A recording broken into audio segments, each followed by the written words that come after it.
विभु प्रसाद तराई, सांसद जगतसिंहपुर।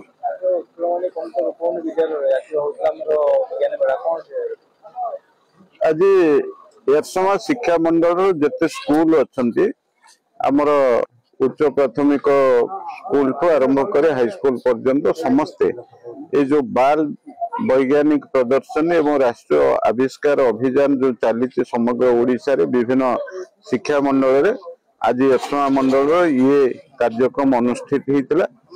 एथिरे प्राय सबु स्कूल पिला माने विभिन्न प्रकल्प आनी एथिरे अंशग्रहण करथिले। मोटामोटी भाव में शिशु मानक भितर किभली प्रतिभार विकास करा जाई परिबो ये प्रतियोगिता आज राज्य सरकार जरिया ये कार्यक्रम आयोजन होउचे। मोटामोटी भाव में एथिरे जो माने भाग नौचंती सेथिरे छात्र हो कि छात्री हो शिक्षक एवं सेही स्कूल रो सम्मान मध्य जोड़ी होकर रही। कारण जो माने पुरस्कार विजेता होउचंदी सेमानक भितरे आग्रह प्रकाश पाउची एवं एठू जो माने पुरस्कृत हेबे सेमाने पुणी जिला स्तर रे अंशग्रहण करिवे। जो माने जिला स्तर रे पुरस्कृत हेबे सेमाने राज्य स्तर पर्यंत जिवे, राज्यरू राष्ट्रीय स्तर पर्यंत जिवे। तेणु एटी ये जो ग्रामांचल रे ये जो स्कूल गुड़िकर जो प्रतियोगी माने अंशग्रहण करुचंदी मु देखुचे तांको भितरे बहुत प्रतिभा रही एवं गुणात्मक मानर वृद्धि पाई यह सब प्रतियोगितार आवश्यकता अच्छे। तेणु आज यही कार्यक्रम अति सुचारू रूपे बहु स्कूल अंशग्रहण माध्यम रे कार्यक्रम अनुष्ठित है। मु स्वप्ना राय कोठी निमरा हाई स्कूल रो विज्ञान शिक्षयित्री।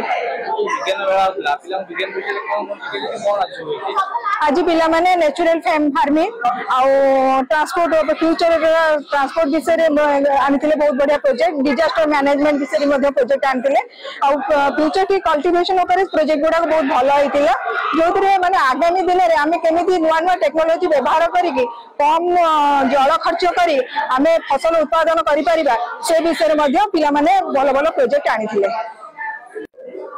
अनिल कुमार जेना प्रधान शिक्षक पंचायत स्कूल पोखराबड़ा तथा कोषाध्यक्ष आम एरसमा ब्लॉक विज्ञान मेला कमिटी।